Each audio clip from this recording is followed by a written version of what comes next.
Mark chapter 3. And he entered the synagogue again, and a man was there who had a withered hand. So they watched him closely, whether he would heal him on the Sabbath, so that they might accuse him.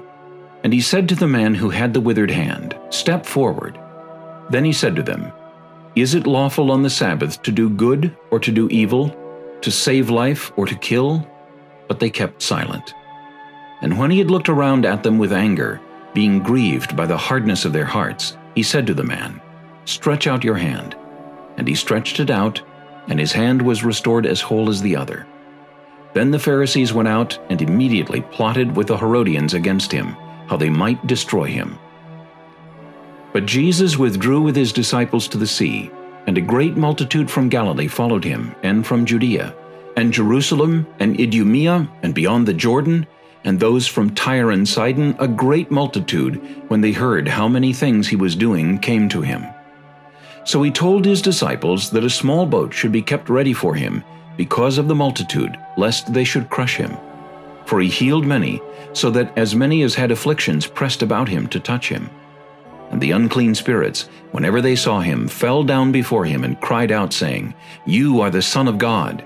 But he sternly warned them that they should not make him known. And he went up on the mountain, and called to him those he himself wanted, and they came to him. Then he appointed 12, that they might be with him, and that he might send them out to preach, and to have power to heal sicknesses, and to cast out demons. Simon, to whom he gave the name Peter, James the son of Zebedee, and John the brother of James, to whom he gave the name Boanerges, that is, sons of thunder, Andrew, Philip, Bartholomew, Matthew, Thomas, James the son of Alphaeus, Thaddeus, Simon the Canaanite, and Judas Iscariot, who also betrayed him. And they went into a house. Then the multitude came together again, so that they could not so much as eat bread. But when his own people heard about this, they went out to lay hold of him, for they said, "He is out of his mind." And the scribes who came down from Jerusalem said, "He has Beelzebub, and by the ruler of the demons he casts out demons."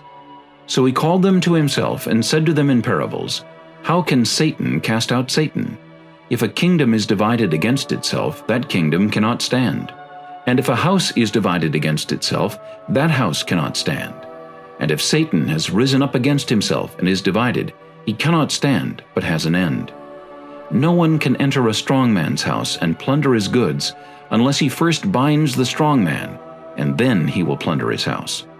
Assuredly I say to you, all sins will be forgiven the sons of men, and whatever blasphemies they may utter.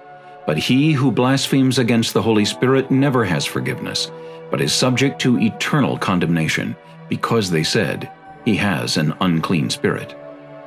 Then his brothers and his mother came, and standing outside they sent to him, calling him. And a multitude was sitting around him, and they said to him, "Look, your mother and your brothers are outside seeking you."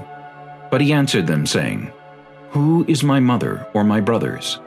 And he looked around in a circle at those who sat about him, and said, "Here are my mother and my brothers.